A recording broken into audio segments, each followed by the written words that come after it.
Welcome to Real Talk. I'm your host, Saeed. Straight in the news tonight, viewers, with some update. India's Prime Minister, Narendra Modi, will be taking his first official trip to Trinidad and Tobago next month since he assumed the top office in India 11 years ago. However, he did visit Trinidad and Tobago in 2002 as part of a delegation attending the World Hindu Conference. According to reports in the India media, Modi foreign tours will also include Argentina, and he will travel to Brazil for the BRICS Summit. Meanwhile, Minister in the Ministry of Health, Dr. Rishad Sicharan, said he hopes to discuss possible opportunities with India in the health sector ahead of the Prime Minister's Modi visit to the country. Well, you know, India is a foremost player on the world stage in health. So definitely we would try to engage the government in India through Prime Minister Modi and see how best that relationship could be an advantage to Trinidad and Tobago. With regards to the specifics, I would prefer for the Prime Minister to elaborate on those, but definitely we would be looking at a partnership. In the past, we have used hospitals in India with assistance for the Children's Life Fund, and we will look to see if we could expand in terms of that avenue, as well as in other areas of health, possibly pharmaceuticals, possibly health services. We'll see how it goes, but it depends on what's available, and when we speak to Prime Minister Modi as well, but Prime Minister Kamala Prasad-Bisesa will make final determination on that. So trying to go into some current affairs news now.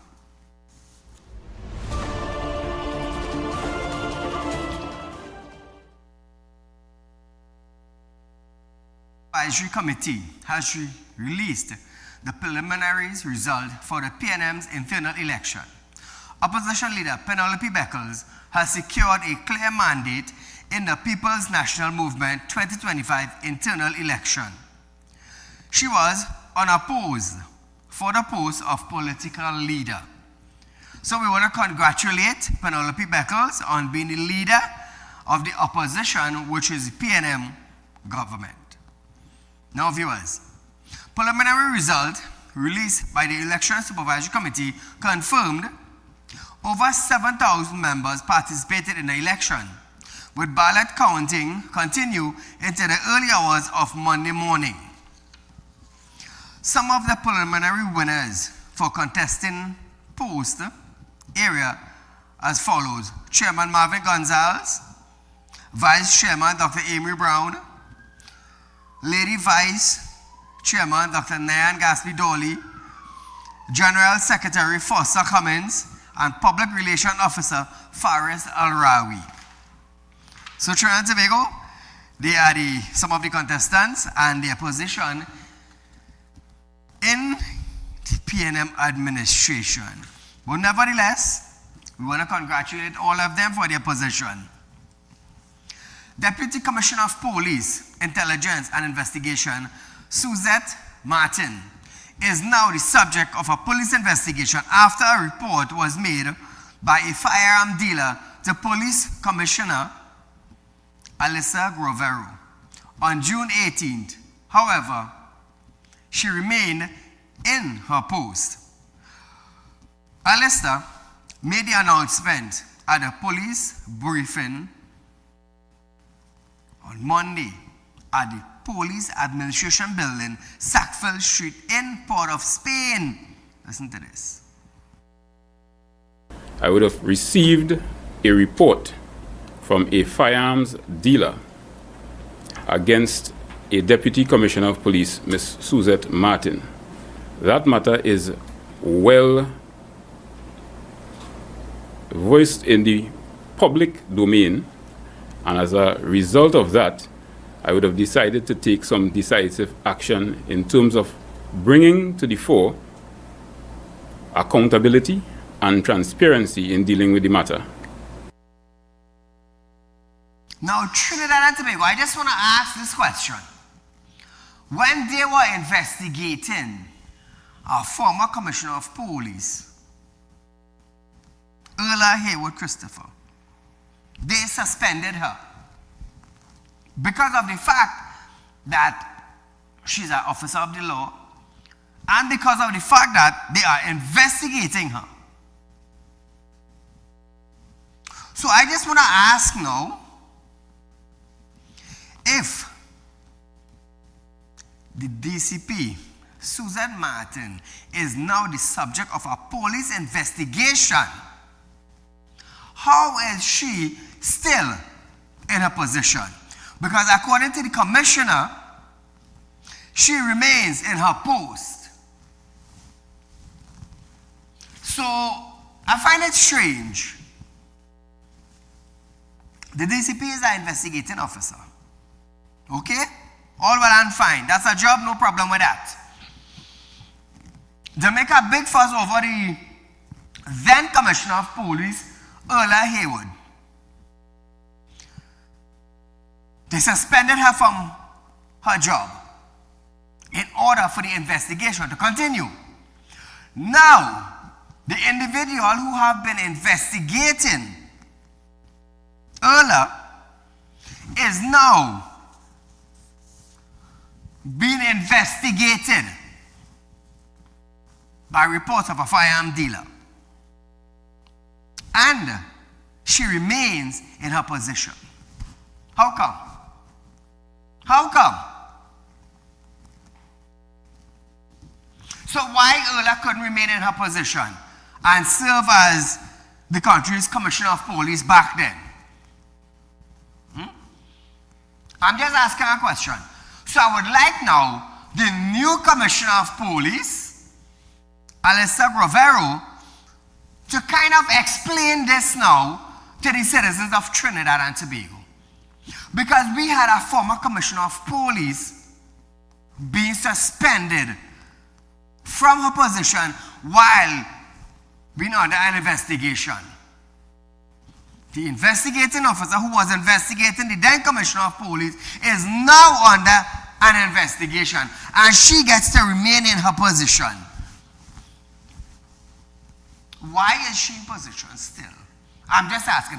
Why is she not being suspended like the former commissioner was while the investigation is going on? I'm just asking a question because I find it real funny. I find it real funny. Nevertheless, he said a team has been formed to carry out the investigation led by Assistant Commissioner of Police, Northeast, Kurt Simon. Grovero said the firearm dealer alleged that certain acts were carried out against him, which the dealer felt was bordering on criminal conduct. However, the cop did not want to specify what the alleged criminal conduct was, pending the outcome of the investigation. Commissioner.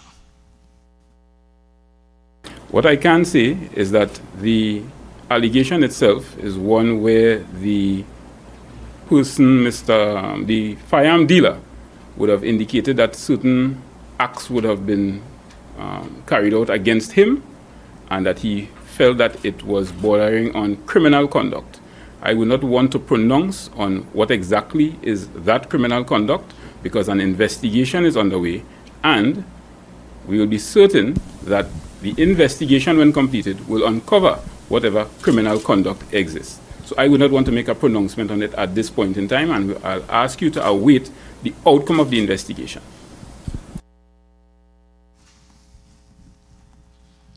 Ask whether there were concerns about Martin remaining in her post while the investigation was ongoing. Given the resources she had access to, Grovero said a decision to remove her or send her on administrative leave was in the hands of the Police Service Commission, who has been appraised of the report and the investigation. Commissioner. Firstly, I have every trust and faith in the investigative team so that they will be able to uncover any misgivings that would occur or or I should say, lend to the misbelief that misgivings may have occurred. Secondly, removing or asking Ms. Martin to step aside is not within my power to do. That rests within the Police Service Commission. So I must await their decision on how they are going to proceed with this going forward.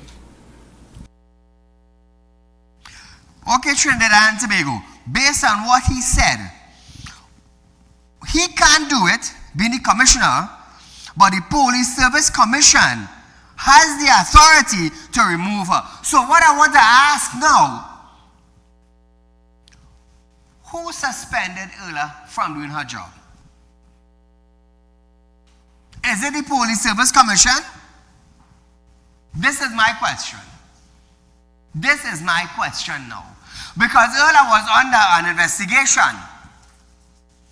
Now, the DCP, Deputy Commissioner of Police, while Erla was the Commissioner of TTPS. You find something wrong there? So now the Police Service Commission now have to come out and tell Trinidad and Tobago, give us some reasons why is she still in position and not being suspended, because you all found it fit to suspend the Commissioner of Police back then. And this is our Deputy Commissioner of Police. So we the citizens, the law-abiding citizens of Trinidad and Tobago would like to know more about it. Caller, good night. Good night, Saeed. Saeed, I take a sabbatical. This is the imitation vaccine vagrant. I want to talk on this issue about investigating DCP I. And I believe the police continue to cover up. On the 5th of May 2023, the former COP Erla Christopher launched an investigation into DCPI I into the Brun Thomas issue. Correct. At approximately the same time, this PCA, the man for the East and the West, launched investigation into the same DCP I. That's a Rasta Police Deputy Commissioner I. No, that is one, two, and there's a third one. What happened to the Erla Christopher when they arrested her? Did they really arrest her for making a fool of herself with the guns? Or they arrested her to truncate and to prevent the investigation into the CPI I. So I have little confidence in this new police commissioner, but I've given him all the possible chance, because you know what they did?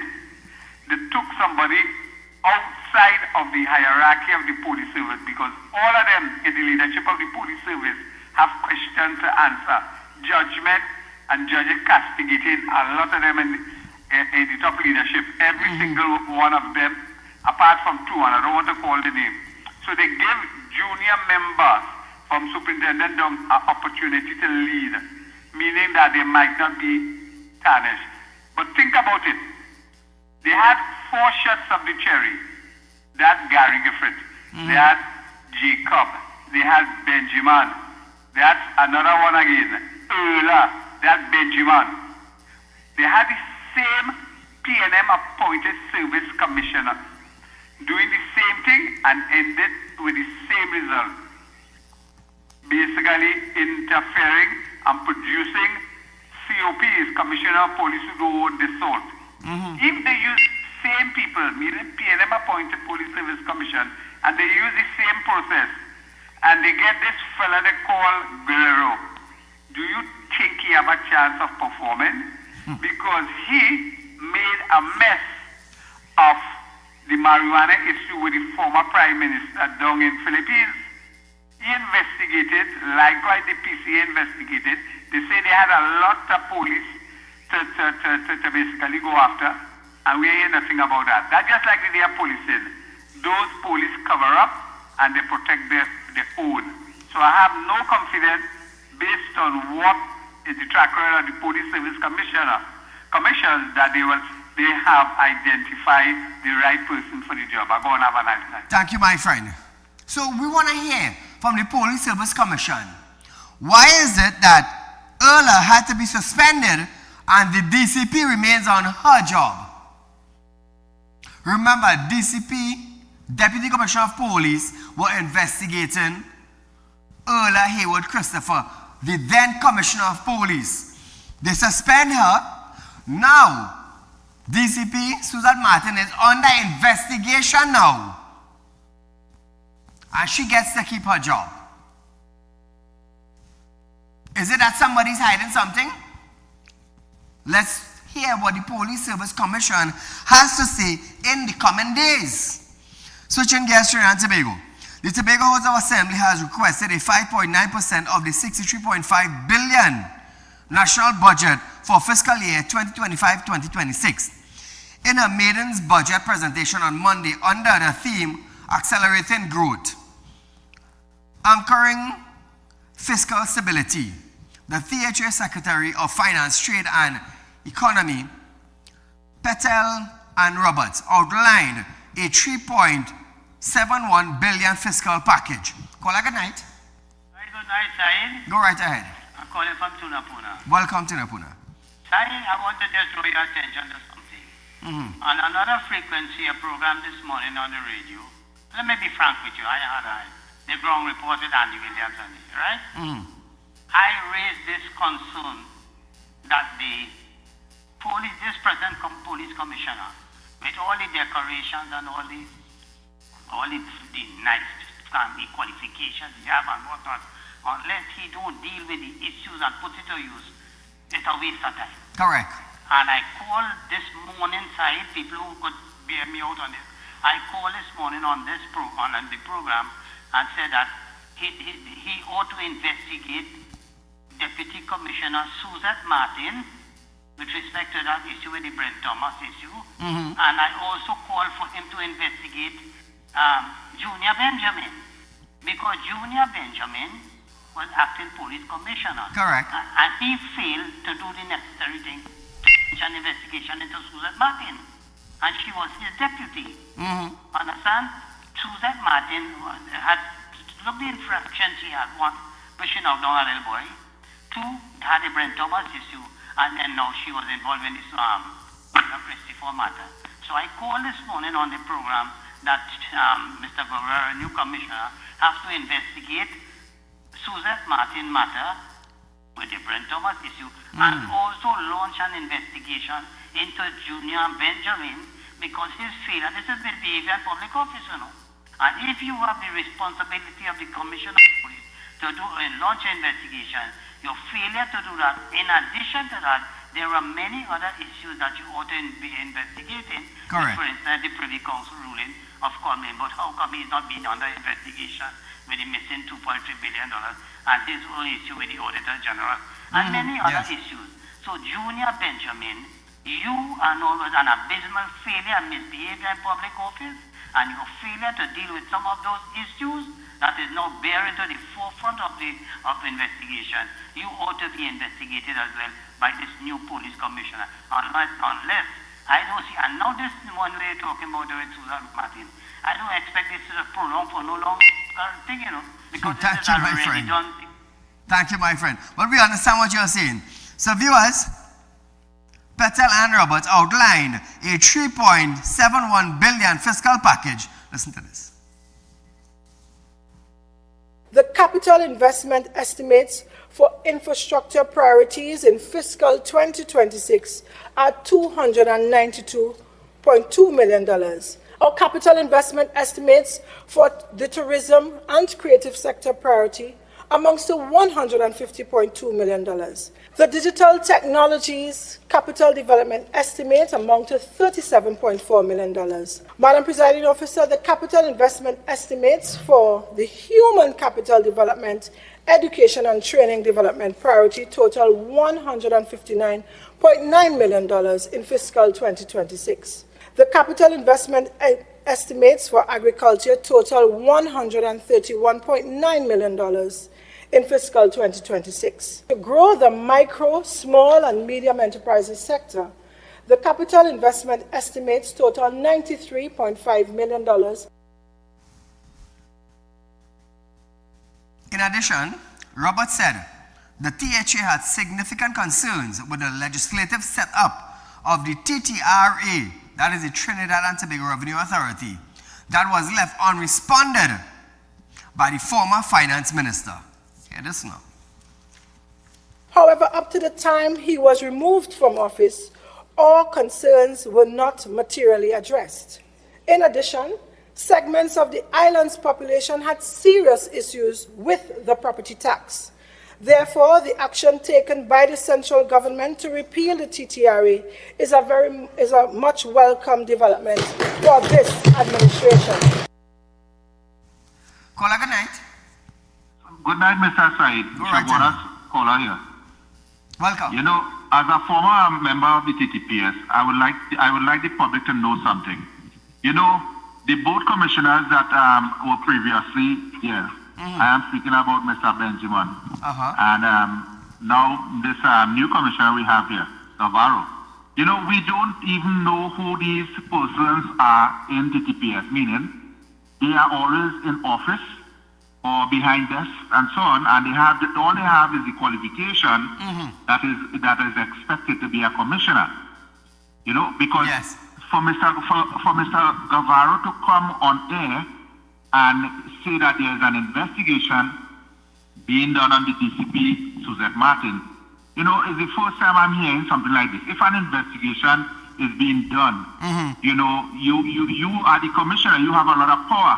Yes. You cannot only depend on the Police Service Commission. Correct. You know, the Police Service Commission is a civilian body.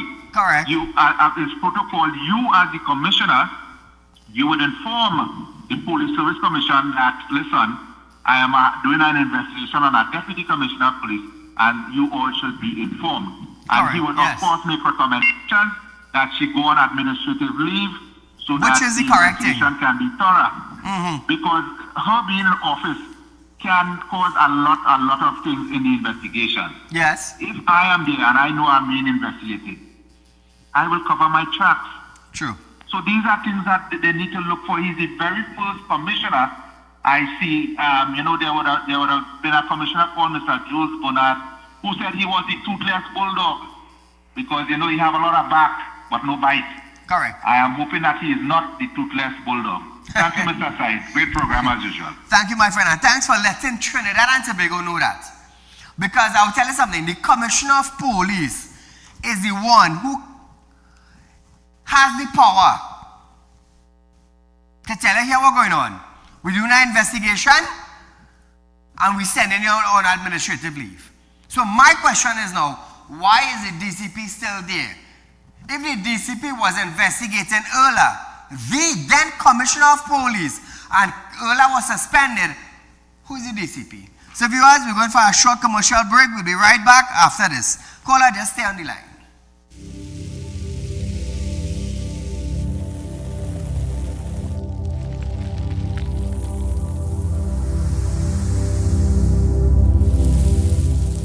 We'll be right back.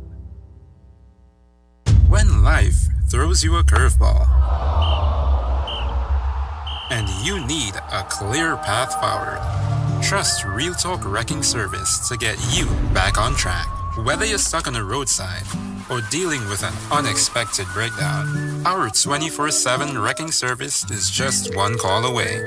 Fast response, reliable towing, and a team that's got your back. At Real Talk Wrecking Service, we don't just tow, we rescue. Real Talk Wrecking Service, your lifeline on the road to recovery.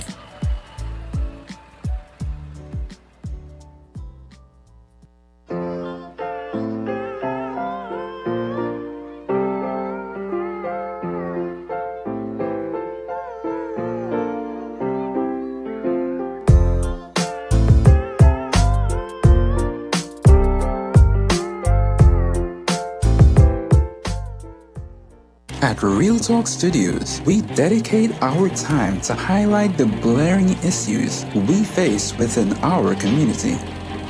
Catch us live every Wednesday between 7 to 8 p.m. Real public concern. Because your concerns are meant to be heard. Send your email to realpublicconcerns@gmail.com.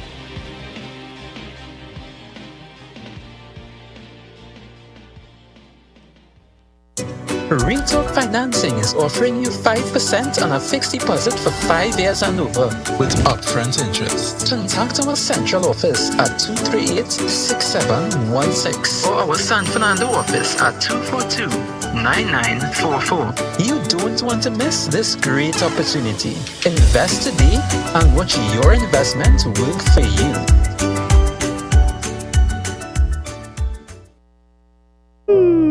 Tired of wasting precious time at the bank applying for a loan, only to be denied? We understand your frustration. Here at Realtalk Group of Companies, we take a different approach. Contact Saieed, Managing Director of Realtalk Group of Companies and licensed moneylender at 238-6716, 242-7690 or 339-1670. Feel free to visit our office at number 14 Carney Savannah Road, Chaguanas, or number 132 Superior Road, Victoria Village, San Fernando.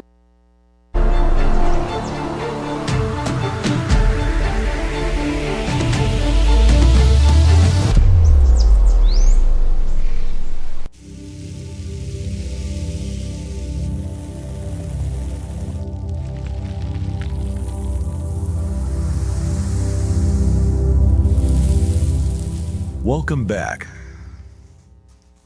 Welcome back to Real Talk viewers. Caller, good night. Hi, good night, sir. Go right ahead. Right. Just to beef up something here. The woman Benjamin, she was involved in an incident that was a hit and run and supposed to be investigated at that time, right? Yep. Then she was being promoted and so forth, I think. Yes. Now she came and she had an investigation with the police commissioner then, Christopher Hayward. Now that was out of context because she had no authority to investigate the commissioner of police. Now the said commissioner of police now can investigate her in a return. So this is where the full procedure goes in which the commissioner exercising his right to investigate the junior ministers, which is DCP, come down the line. All of them can go on an investigation. However, if the commissioner of police now had any incident in the past, he was under authority of seniors and heads, in which that if they go to make any sort of refusing to follow the orders, they could become under disciplinary action, and you know how the things go with that.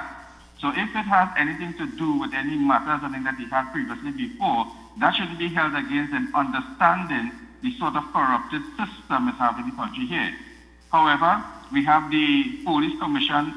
The police commission was to appoint a police commissioner, howsoever it went down, howsoever it happened, and they are the ones now who's supposed to look after the investigation of the misconducting of these people that they have placed to have authority over the country and the affairs of the country here.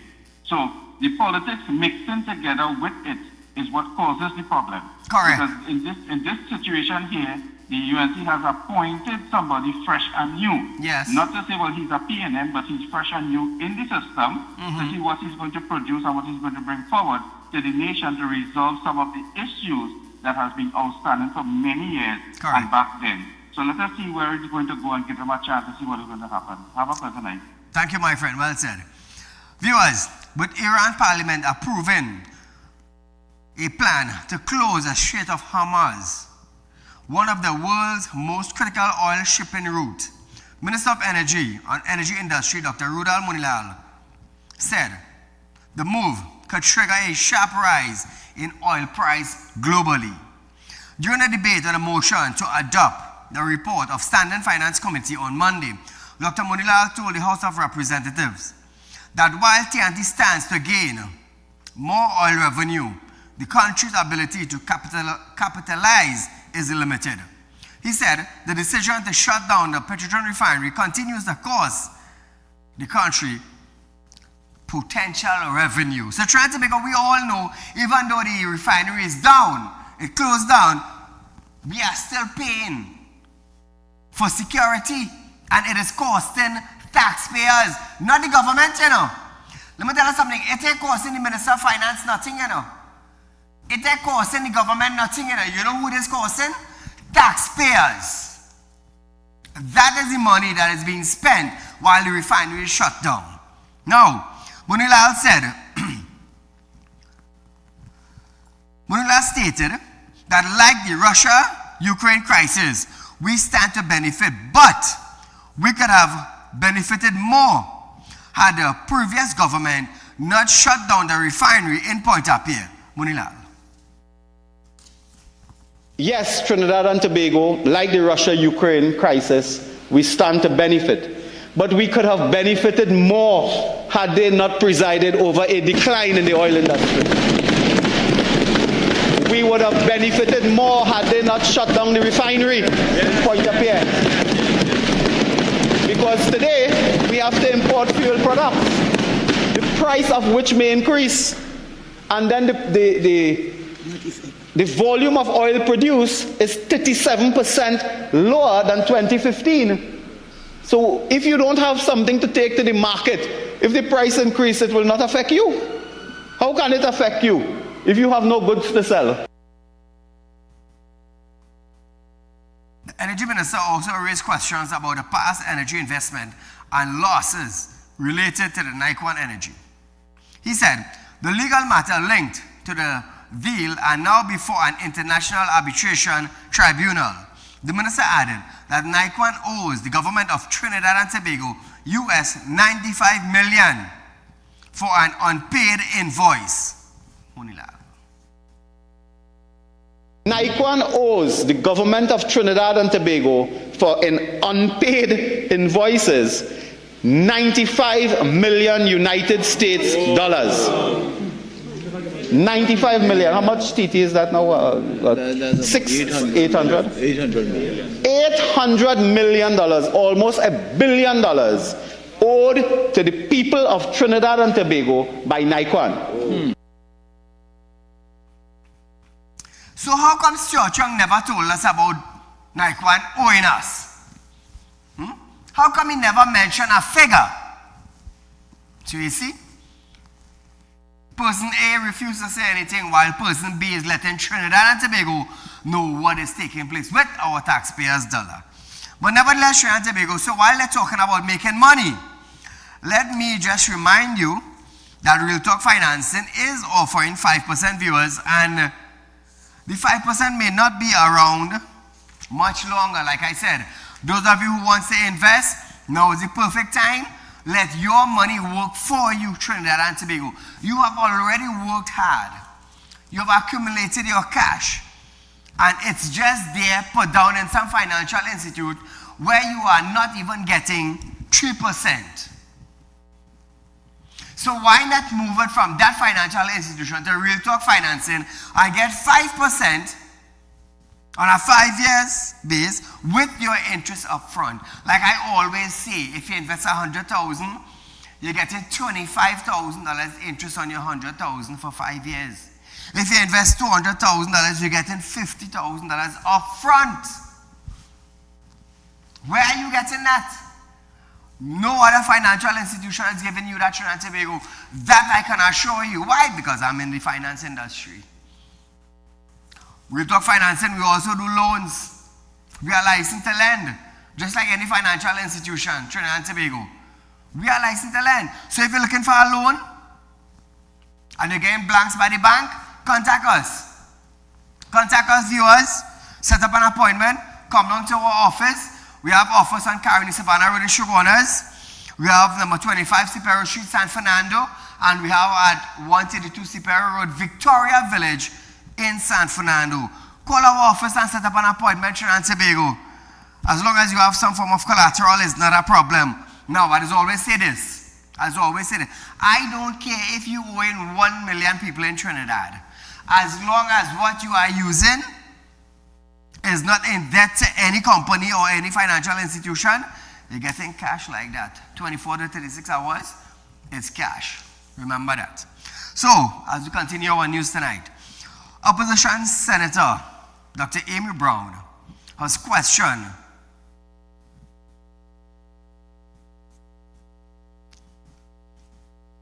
rationales behind giving increased power to the health minister with respect to the determining which application to the Children's Life Fund Authority are approved or not.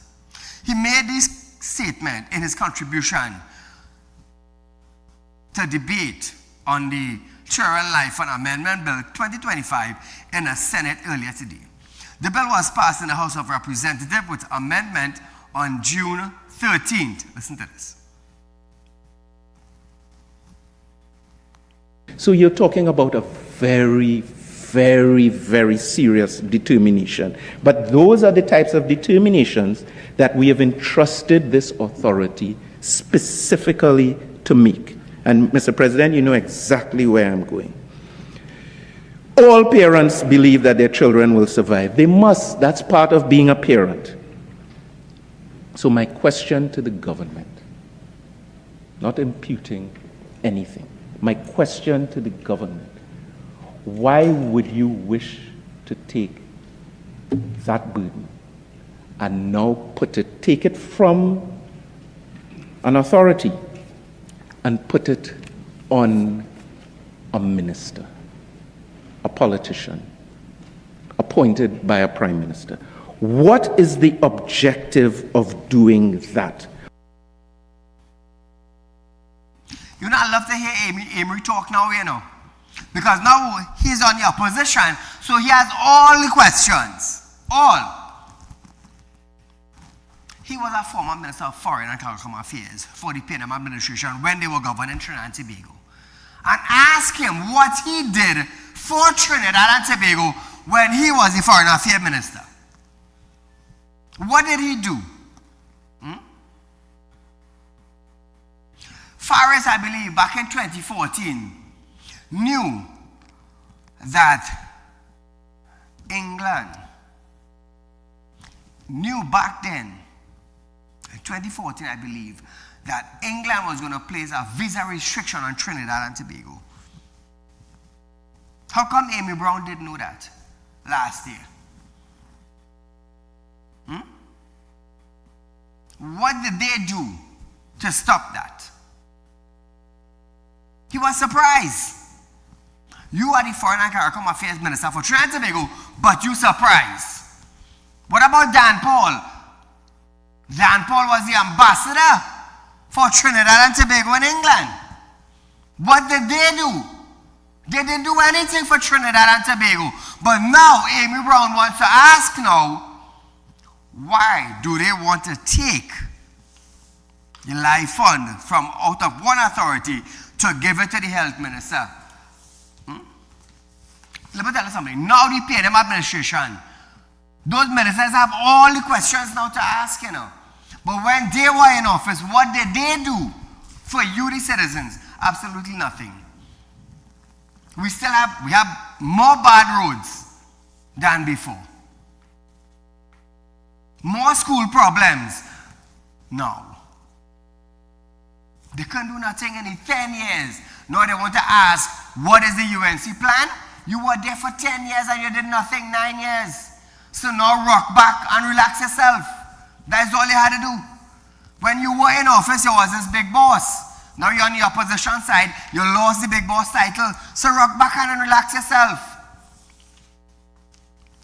The bill was passed in the House of Representatives with amendments on June 13. Now viewers, Social Development and Family Service Dr. Nathalie Chaitan-Maraj urged the opposition not to politicize the health of children. She said, the government is wasting no time in its bid to amend and further develop the scope of the Children's Life Fund, as it serves to provide financial assistance to children under the age of 18 who are in urgent need of life-saving medical treatment. Listen to this.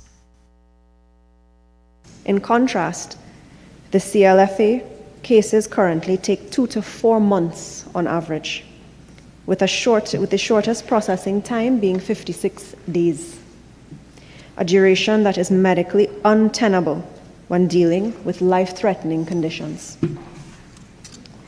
This is precisely why ministerial authority to intervene isn't merely desirable, it is an urgent, life-saving measure. Up to 56 days to get approval. Almost 2 months. The child could die in 2 months. In 1 month, the child could die. Life-threatening disease, they could die. Today, tomorrow. So let Amy Brown rock back and relax himself. Brown further noted that the legislation should be for the future and not until this government collapses. This is what Brown saying. This is what Brown saying in Trinidad and Tobago. Brown further noted that the legislation should be for the future and not until this government collapses. Chaitan Maharaj. He continued, did not provide enough justification for the insertion of the minister in the legislation in her contribution. Brown asked, why not give further power to the chairman of the authority? Listen to this now. What is the rationale for inserting the Minister of Health, notwithstanding whatever qualifications the current minister may have? We are not legislating until 2030 or 2028 or whenever this government would collapse.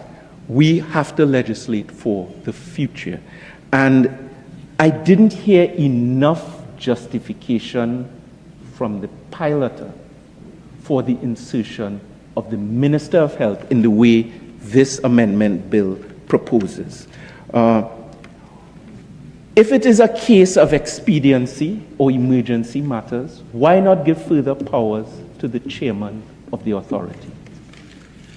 If it is a case of timeliness or the inability to convene the board, why not give further powers to the chairman? Why now? Because if I take you back to the Act, who are these people on the board? These are not random individuals. What is the rationale for inserting the Minister of Health, notwithstanding whatever qualifications the current minister may have? We are not legislating until 2030 or 2028 or whenever this government would collapse. We have to legislate for the future. And I didn't hear enough justification from the piloter for the insertion of the Minister of Health in the way this amendment bill proposes. If it is a case of expediency or emergency matters, why not give further powers to the chairman of the authority? If it is a case of timeliness or the inability to convene the board, why not give further powers to the chairman? Why now? Because if I take you back to the Act, who are these people on the board? These are not random individuals. So Trinidad and Tobago,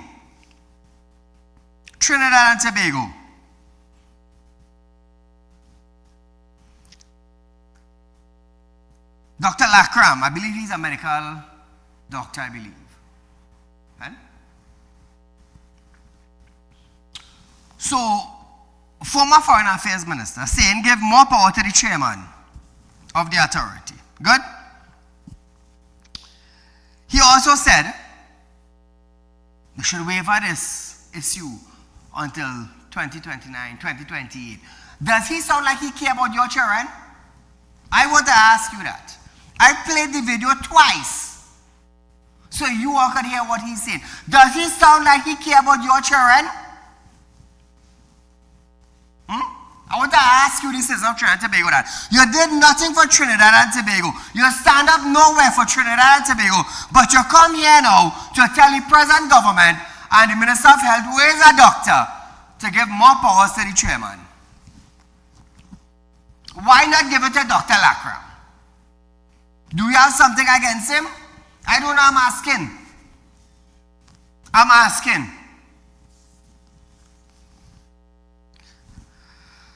Brown further noted that the legislation should be for the future and not until this government fail.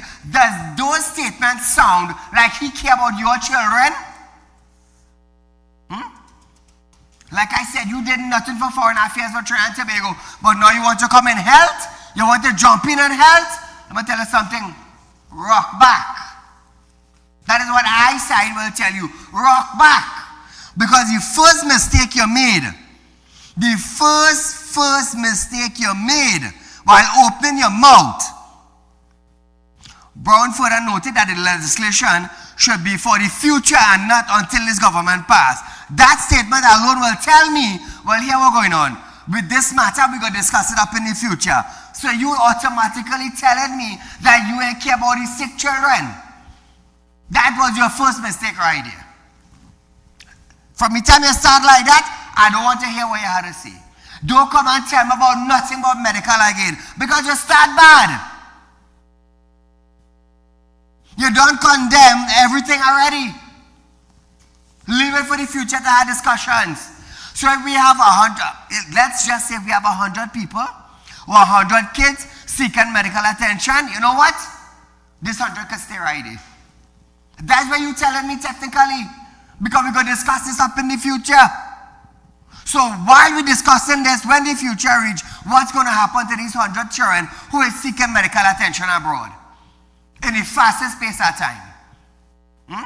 Brown, you did no good for Trinidad and Tobago when you were the Minister of Foreign Affairs, and technically the words coming out of your mouth, it putting you in a corner.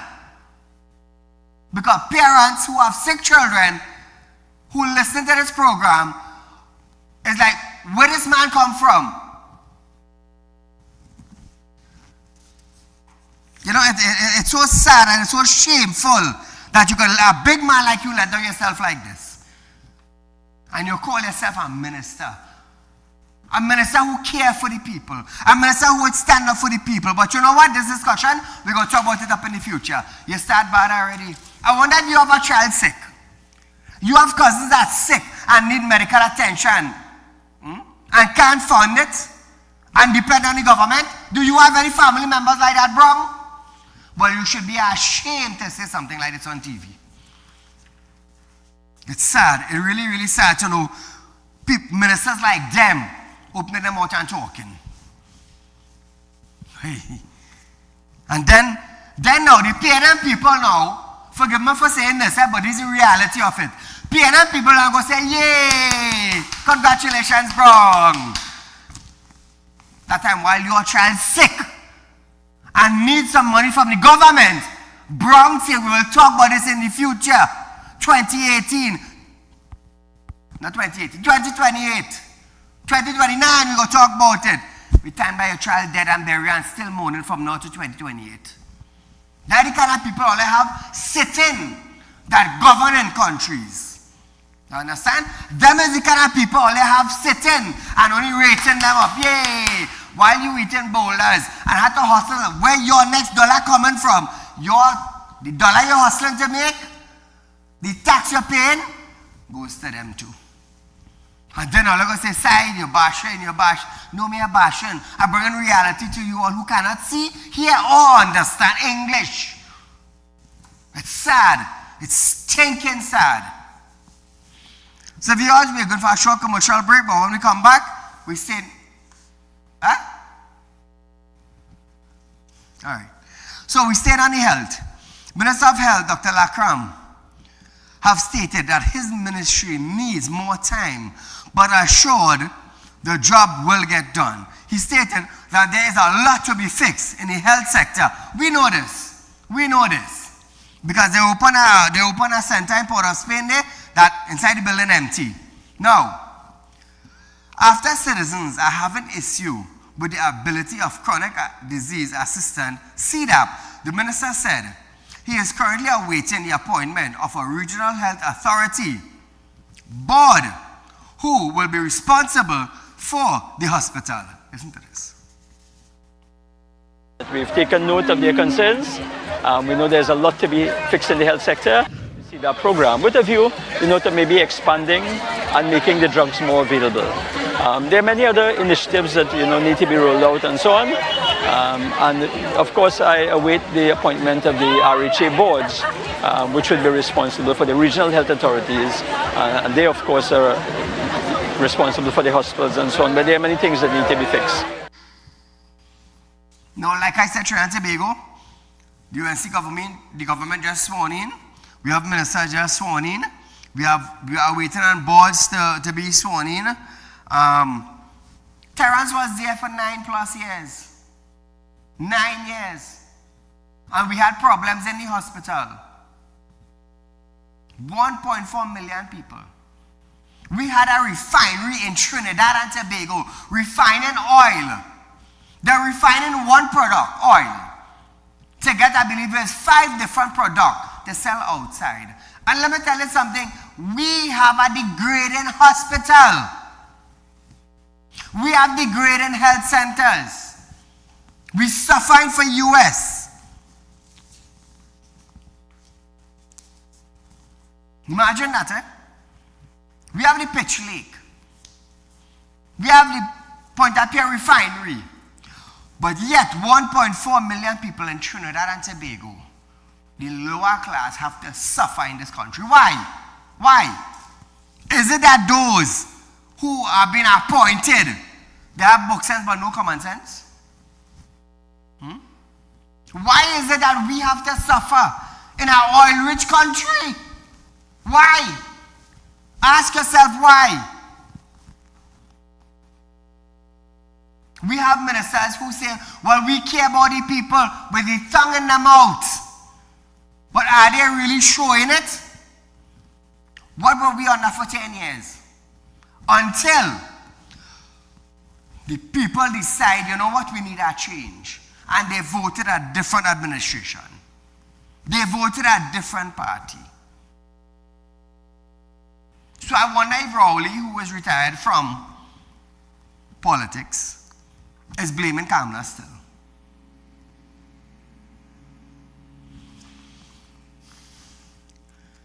So for some regional news viewers,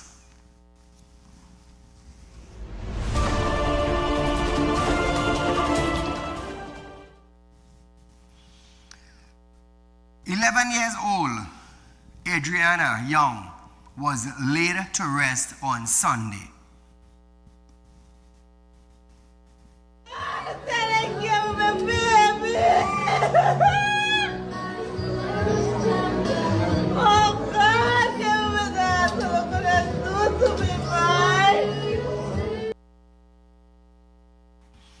Viewers, those were the anguish cry of Adrian Young mother, who comet with grief, clung tightly to her daughter's small casket. It's sad. Sunday was a day, somber and heart-wrenching day for the people of Guyana. As 11-year-old Adriana Young was laid to rest, family, friends, and loved ones gathered at Sandy's funeral home to bid their farewells. The theme of the funeral was 1,000 roses for Princess Adriana. Paying her respect, her aunt, Miss Jackson, shared words of anger and empathy. Listen to this. Now we scream for justice in the silence they left behind. We won't whisper, we won't wait. We won't pretend this is normal. A child buried while cowards breathe fresh air. Her name was Adriana.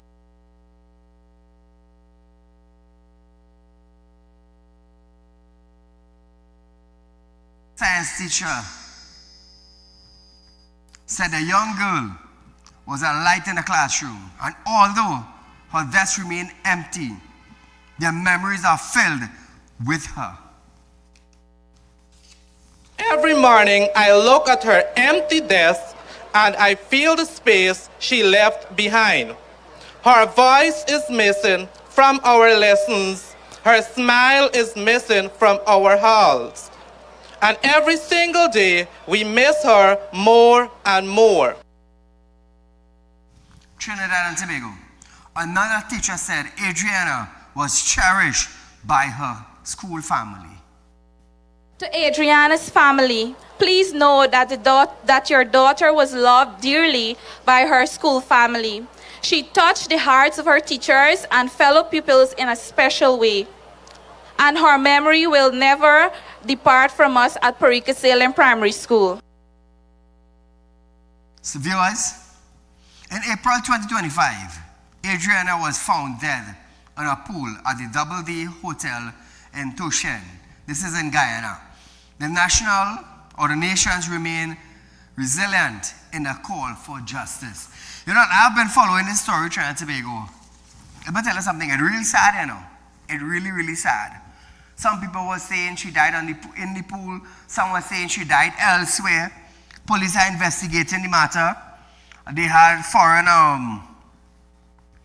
autopsies done, where specialists flew into Guyana to perform autopsy on this 11-year-old.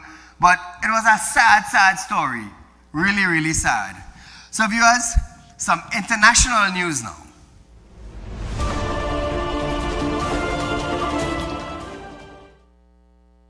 Iran is firing back at the US after weekend's airstrike at 3 Iranian nuclear sites. Iran's Islamic Revolutionary Guards Corps says they've launched a powerful and destructive missile attack on the US air base in Qatar. Video footage shows a barrage of missiles lighting up the sky in Doha. A US defense official says there are no reports of US casualties caused by the short-range and medium-range ballistic missile. It's the latest salvo in an ongoing Middle East conflict between Iran and Israel as conflicts continue for day 11. Early Monday morning, the Israel army launched attacks on Tehran, including entrance of Iran's notorious Envy prison. This comes after weekend strikes by the United States on Iran's nuclear site. Trinidad and Tobago, what is taking place in the world right now, it is sad. But are we going to witness the starting of World War III? Iran, Israel, Russia, China, the United States. Are they going to start the World War III? In the coming days, viewers, we are going to see what will take place in the Middle East. Nevertheless, we are out of time for tonight, viewers. Our run of this program is at 11:30 to 12:30 tomorrow on Synergy during the day. Until we meet again, good night.